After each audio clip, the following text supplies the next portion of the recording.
भारत बस लाइव, हर खबर में भारत। आप यूपी चले जाइए, उत्तराखंड चले जाइए, झारखंड चले जाइए, जिन लोगों को जेन्युइनली नीड है उन तक पहुंचता ही नहीं है सब्सिडी। तो पहले उन पे इम्प्लीमेंटेशन अच्छे से हो, अगर सरकार सही में इनके लिए कुछ करना चाहती है।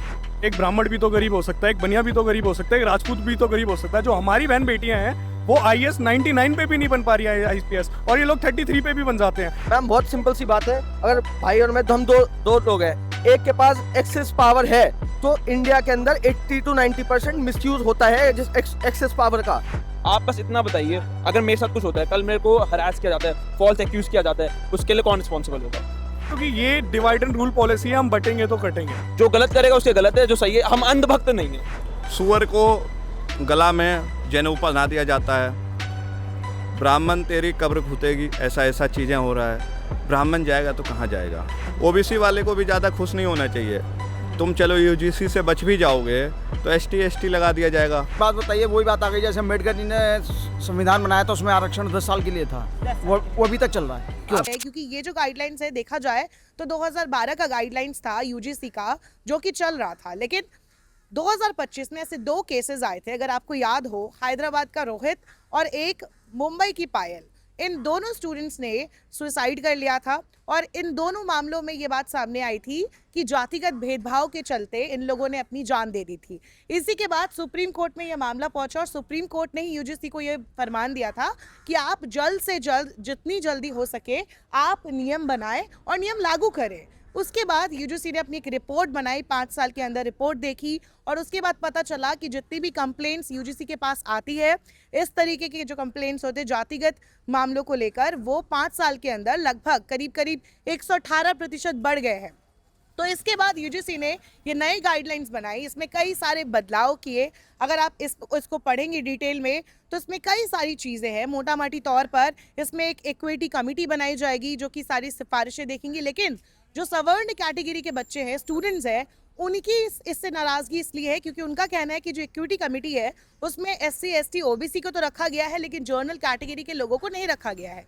पहली उनकी ये नाराज़गी है। दूसरी नाराज़गी उनकी ये इस बात को लेकर है कि UGC में जो गाइडलाइंस है उसमें साफ साफ लिखा गया है कि जेंडर, रेस, रिलीजियन, धर्म और OBC, SC ST, इन सबको लेकर ये भेदभाव, डिस्क्रिमिनेशन अगर होगा तो एक्शन होगा, लेकिन इसमें जर्नल कैटेगरी को मेंशन नहीं किया गया है। तीसरी एक और मुख्य बात है जो जिसको लेकर नाराज़गी है लोगों में, वो ये है कि इन पूरे मामलों में अगर कोई दोषी पाया जाता है तो उसके अगेंस्ट में क्या एक्शन होगा, इसको लेकर कोई क्लियर कट बात नहीं लिखी गई है गाइडलाइंस में, जिसको लेकर ये 3 चीज़ें अगर देखा जाए मुख्य तौर पर है, जिसको लेकर जो छात्र है वो नाराज़ है। MP हो, UP हो, कई सारी यूनिवर्सिटीज़ में जो बच्चे हैं यूनिवर्सिटीज़ के, वो प्रोटेस्ट कर रहे हैं। What's name? हर्ष। आपका नाम? कायरव। तो जैसे कि हमने देखा कि सुप्रीम कोर्ट ने स्टे तो वैसे लगा दिया UGC के इस नए गाइडलाइंस पर, बट क्या आप इससे संतुष्ट हैं?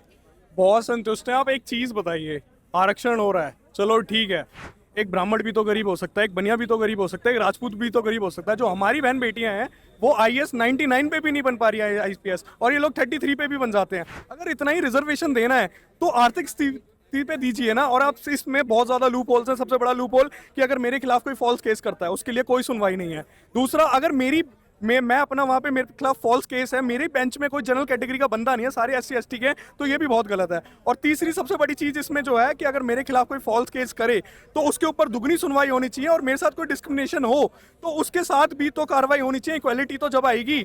और सबसे बड़ी चीज़ देखिए, मेरे साथ, मैं कॉलेज 5 साल हो गए, कॉलेज को पूरा रेगुलर कॉलेज पढ़ा, सब कुछ पढ़ा, SC ST कभी नहीं आया 5 साल में।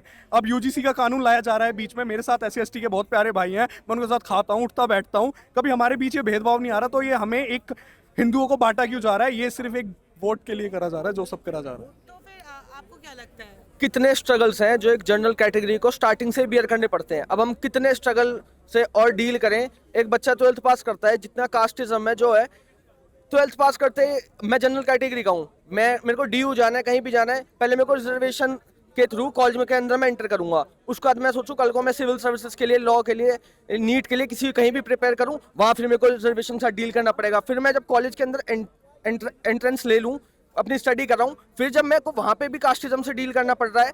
अगर मैम बहुत सिंपल सी बात है, अगर भाई और मैं तो हम दो लोग हैं, एक के पास एक्सेस पावर है तो इंडिया के अंदर 80 to 90% मिसयूज होता है जिस एक्सेस पावर का। तो ये तो कास्टिज्म तो मैम ये तो खुद मतलब बहुत बेसिक चीज है कि अगर इतना मेरे दिमाग में, मैंने जब से 12th पास करी है तब से मेरे दिमाग में फीड हो रहा है इनडायरेक्टली कि मेरे को अलग ट्रीट करा जा रहा है, एक SC/ST वाले को अलग ट्रीट करा जा रहा है, तो वो तो मैम हेटरेट तो आज नहीं तो कल, कल नहीं तो परसों एक जनरल कैटेगरी के जो स्टूडेंट है उसके दिमाग में तो आएगी ही। तो फिर आप लोगों की डिमांड क्या है? मैम हमारी डिमांड रोल बैक की है, और अगर सपोर्ट करना ही चाहती है सरकार SC/ST को तो बहुत मैम जितने भी पहले वो आए हैं, जितने भी पहले वो आए हैं, इनके लिए इतने सारे लॉज आते हैं, जो भी आता है उन्हीं को अच्छे से इम्प्लीमेंट नहीं करा जाता। कितनी सब्सिडीज हैं, कितनी वो है, कोई सब्सिडीज आप देखो कितनी सब्सिडीज पहुंचती ही नहीं SC/ST तक, जिन लोगों को सही में नीड है ना। आप यूपी चले जाइए, उत्तराखंड चले जाइए, झारखंड चले जाइए, जिन लोगों को जेन्युइनली नीड है उन तक पहुंचता ही नहीं है सब्सिडीज। तो पहले उन पे इम्प्लीमेंटेशन अच्छे से हो अगर सरकार सही में इनके लिए कुछ मतलब करना चाहती है। मैं ना परसों ना रौनक खत्री का इंटरव्यू देख रहा था, एक्स प्रेसिडेंट है जो DU के, उनके खिलाफ भी फॉल्स केस हुआ था। चलो एक मान लेते हैं, आप एक्सेप्शन हर जगह होते होंगे, हम मना नहीं कर रहे, नहीं होते होंगे और वो कंप्लेंट भी करते होंगे, पर आप एक बात बताइए, यूनिवर्सिटी में लाख बच्चा पढ़ रहा है, 10 बच्चों पे हो रहे हैं, तो अगर हम इसका रेशियो भी निकालें ना, जो मैं रिसर्च भी कल रात को गूगल से पूरा पढ़ के आया कि 0.0018% तक ही केसेस होते हैं जो रजिस्टर्ड होते हैं, जो होते हैं। तो इतनी सी चीज पे हम कानून तो नहीं लेंगे ना। ऐसे तो भेदभाव हमारे साथ भी होता है, सारी चीजें होती हैं, हमें एडमिशन नहीं मिल पाता, हमें जॉब नहीं मिल पाता। आज मैं खुद ब्लैकस्टोन प्राइवेट सेक्टर में काम कर रहा हूँ, गुरुग्राम साइबर हब में। अगर मेरे लिए रिजर्वेशन होता जनरल कैटेगरी के लिए, तो मैं भी किसी अच्छे पद पे बैठा होता, यहाँ खड़ा नहीं होता। फिर मांग क्या आपकी? इसको रोल बैक करना चाहिए, वरना जो लूप होल्स हैं, जो इनके लिए पहले से कानून बने हुए हैं, उसी को कंटिन्यू करना चाहिए, क्योंकि ये डिवाइड एंड रूल पॉलिसी है, हम बटेंगे तो कटेंगे। Thank you. What is the name? Pavit Goel this side. Okay, so you know कि क्या चल रहा है UGC को लेकर, स्टे लग गया। That's why I'm So पहले तो स्टे लग गया, इस चीज को कैसे देखते हो? feeling bit relieved right now, but जब तक इसको पूरा रोल बैक नहीं किया जाता, मैं चाहूंगा इसको पूरा रोल बैक किया जाए जब भी हम प्रोटेस्ट शांत होंगे।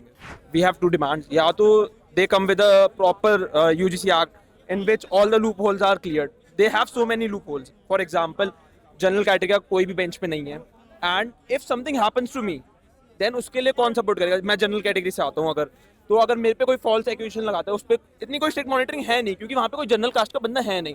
और आप एक बात बताइए, इसकी नीड क्या है? मैं 12th पास करता हूँ क्रिश्चियन स्कूल से, ठीक है, उसके बाद मैं आता हूँ फर्स्ट ईयर में, मेरे को कुछ जातिवाद को कुछ पता ही नहीं है, मैं एक हेल्दी एनवायरनमेंट में हूँ, तो मेरे को कोई ज़रूरत ही नहीं है कि कौन सी कास्ट है, हम सब मिलके रह रहे हैं, मिलके खा रहे हैं। तो ये एक तरीके से जातिवाद को लाना बच्चों के दिमाग के अंदर, मतलब उनके लिए ऑलरेडी बहुत चीज़ें हैं, they have their reservation, they have their rights, but आप एक तरह से इसमें तो हमें सीधा फंसाने वाली बात है। आप बस इतना बताइए, अगर मेरे साथ कुछ होता है, कल मेरे को हरास किया जाता है, फॉल्स एक्यूज किया जाता है, उसके लिए कौन रिस्पॉन्सिबल होगा? If something happens to me, then who would be responsible? And nobody is there in the committee, right? No one is there, and इसमें एक साइड की बात हो रही है, और आप ऐसा नहीं है कि सिर्फ यहाँ पे जनरल वाले, यहाँ पे OBC से लेके हर वर्ग का बंदा है, और मैं यही चाहता हूँ कि हर किसी को देखते हुए एक प्रॉपर नतीजा लिया जाए जिसमें सब बराबर ट्रीट हो। आप एक बात बताइए, ये जातिवाद 100 साल 200 साल पुरानी बातें थी, ये अब हम इतने एडवांस हो गए, अब ये ऐसी बातें पता नहीं, मेरे को नहीं समझ आ रहा क्यों की जा रही है। Do you support BJP as a government? मतलब मैं स्टार्टिंग से BJP सपोर्ट ही रहा हूँ। तो अब डिसअपॉइंटमेंट हुई जब ये चीजें हुई? मैं बहुत डिसअपॉइंटेड हूँ। मैं ये हूँ कि अभी बीजेपी की अंदर की पॉलिटिक्स बहुत खराब चल रही है। आप देखे जाए, आप यूपी में देखे कुछ और चल रहा है और यहाँ की पॉलिटिक्स कुछ और चल रही है। मेरे को नहीं पता उनका अंदर का क्या रीजन है, बट पॉलिटिक्स की वजह से एजुकेशन पे नहीं असर आना चाहिए, बच्चों पे असर नहीं आना चाहिए, इसकी वजह से आगे की फ्यूचर जनरेशन खराब हो रही है। तो इससे कुछ असर पड़ेगा आगे इलेक्शंस में, और आप लोगों के माइंडसेट में, लाइक जो अब तक थोड़ा कहता था कि हाँ बीजेपी इज डूइंग गुड, वो अब सपोर्ट करेगा? I have 100 reason to not support BJP, but I have 1000 to not support Congress, so I will support BJP. But अभी for now BJP गलत कर रही है, तो इसलिए मैं प्रोटेस्ट कर रहा हूँ। जो गलत करेगा उसके गलत है, जो सही है, हम अंधभक्त नहीं है। मैम संतोष टाइम अगर एक्चुअल में क्या है ना कि बीजेपी के बड़े नेता जो भी हैं उनको आना चाहिए था, कुछ ना कुछ इस बिल के विरोध में बोलना चाहिए था, बट वैसा हुआ नहीं। मगर कोई बात नहीं, सुप्रीम कोर्ट ने स्टे लगा दिया, सही है। अभी जो UGC को लेकर हम बीजेपी को टारगेट कर रहे थे, असल में टारगेट हमें बीजेपी को करना ही नहीं था। हमें टारगेट किसको करना था? जो कमेटी को लीड कर रहा है। लीड करने वाला कौन है? आप पता कीजिए, आपको भी पता चल जाएगा। कांग्रेस के जाने माने हैं, तो वैसे हाँ वैसे लोग लीड कर रहे थे, उनका विरोध करना चाहिए था। ठीक है, और बात ये चलिए हम मानते हैं कि बीजेपी को यहाँ पे बोलना चाहिए था और बोलना चाहिए था। बीजेपी के बड़े नेता कोई नहीं बोले, लेकिन बड़े नेता में एक नेता बोले, बृजभूषण शरण सिंह। उनके बेटे प्रतीक भूषण भी आए यूजीसी के विरोध में, और बीजेपी के एक और जाने माने नेता है जनार्दन सिंह सिग्रीवाल, वो भी आए विरोध में। तो नेता ऐसा नहीं है कि नहीं आए हैं, लेकिन हाँ आला कमान जो बीजेपी का है वहाँ से स्टेटमेंट आनी चाहिए थी यूजीसी के विरोध में।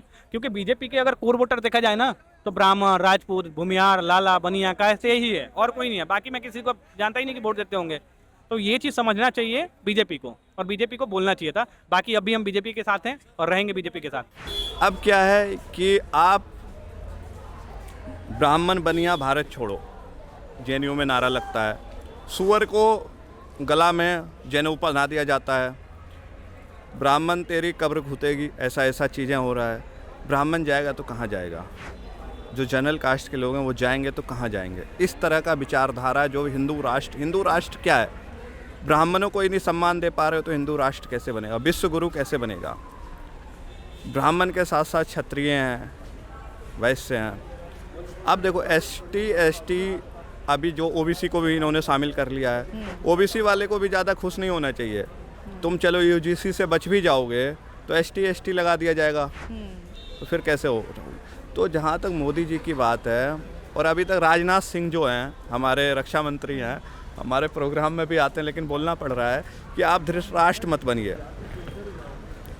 आप देश के गणमान्य नेता हैं, आपने ही मोदी जी को प्रधानमंत्री उम्मीदवार बनाया। जयशंकर को मतलब ये सोचिए कि एक तरीके से कर्ण नहीं बनना चाहिए। महाभारत से एक कैरेक्टर ले रहा हूँ। भीष्म जैसे लोग, बहुत सारे लोग हैं ऐसे जो राष्ट्रपति हैं। राष्ट्रपति क्या है अभी? एसटी है, क्या है? एसटी है। मोदी जी क्या है? ओबीसी। अभी ओबीसी में, OBC पहले है। तो मोदी तो पहले जनरल कैटेगरी में ही था, बाद में वो डिफाइन करके वो ओबीसी में आया। ओबीसी में आए बाद में। अब जब मौका के अनुसार आप तेली बन जाओगे, मौका के अनुसार हिंदू बन जाओगे, फिर कह दोगे कि नहीं मैं तो, अब जो भी चीज़ें हैं, देखो देश के प्रधानमंत्री के ऊपर कोई भी निशाना नहीं साध रहा है। जब आपको एक वर्ग 40 साल 50 साल का सपोर्ट दे रहा है, आप उनके लिए बताइए। अब हम लोग एक एग्ज़ाम देते हैं, सपोज कीजिए कोई भी एक एग्ज़ाम, उसमें 600 रुपये का हमारा फॉर्म आता है, SC ST वाले का 100 रुपये में हो जाता है। वो हम लोग 60 नंबर ला करके भी सिलेक्शन नहीं ले पा रहे हैं, ये लोग 40 नंबर में भी सेलेक्टेड हैं। अब जो लोग नीट वगैरह का एग्ज़ाम देते हैं बाकी जगह पे, ये लोगों का अगर सर्जन बन गए तो ये पेट में ही कैंची छोड़ देंगे ना। विकास जो है रुपया आप देखो कि अब 100 के पार पहुंच जाएगा, मोदी के 29 होते होते हो जाएगा। हाँ, तो ये सारे चीज़ों पे कौन काम करेगा? जबकि मैं बीजेपी का बहुत बड़ा समर्थक हूँ, मैं हिंदू हूँ, हिंदू राष्ट्र की अपील भी करता हूँ कि भारत एक दिन हिंदू राष्ट्र भी बने। लेकिन कैसे बनेगा? जब यूजीसी जैसे कानून को आप लाओगे तो कैसे बनेगा? आप एक बात बताइए, जातिवाद में बांटने का काम, यूजीसी मतलब यूनिवर्सिटी ग्रांट कमीशन, ये कौन सी नई यूजीसी आ गई? ठीक है, मतलब दलित को, अगर दलित को किसी तरह से प्रताड़ित किया जाएगा और वो एलिगेशन लगाएगा एक स्वर्ण समाज पे, तो सज़ा है, और अगर वो फेक माना गया तो भी सज़ा है। ये कौन सी सज़ा है? कौन सा कानून है? किसके हित में है? मेंबर जनरल कास्ट का नहीं है, जो वो बोर्ड है, क्या कमेटी है उनकी, कमेटी है, इक्विटी कमेटी है, उसमें कोई भी जनरल कास्ट का लोग नहीं है, कोई जनरल कास्ट का नहीं है। और एक बात बताइए, वही बात आ गई जैसे अम्बेडकर जी ने संविधान बनाया तो उसमें आरक्षण 10 साल के लिए था, वो अभी तक चल रहा है। क्यों? अब बहुत लोगों को बुरा लगेगा, अम्बेडकर ने संविधान बनाया, अम्बेडकर ब्राह्मण विरोधी था, वाइफ ब्राह्मण ले आया, सरनेम ब्राह्मण हो गया, जितने भी कर हैं, अम्बेडकर, तेंदुलकर, गवास्कर, अगरकर, ये सब ब्राह्मण हैं। तो अम्बेडकर एकमात्र कैसे दलित हो गया? देखो, क्षति नहीं पहुंचना चाहिए दर्शकों को किसी एक, लेकिन अम्बेडकर जी ने जिस तरीके से 10 साल के लिए बनाया, खुद तो बुद्ध बन गए और जमाने को बुद्धू बना दिया। जमाने को बुद्धू बना दिया। जमाने को बुद्धू बना दिया। इतने बड़े बड़े प्रवक्ता हैं, सुधांशु त्रिवेदी जी, संबित पात्रा जी, ये लोग बहुत वरिष्ठ लोग हैं, यूजीसी के खिलाफ बोल नहीं पाए। हाँ। इतने ज्ञानी लोग नहीं बोल पा रहे हैं। इनको कोई भी टॉपिक शून्य पे बोलने कहिएगा तो 1 घंटा बोल देंगे, लेकिन यूजीसी पे इनके पास नहीं है। तुम लोग यार, आज मोदी जी ठीक है, अच्छा काम कर रहे हैं, क्या कर रहे हैं नहीं कर रहे हैं वो तो ठीक है, काम जब तक रिजल्ट नहीं आए, आउटपुट नहीं आया तो वो क्या है? ठीक है। भारत बज़ लाइव, हर खबर में भारत।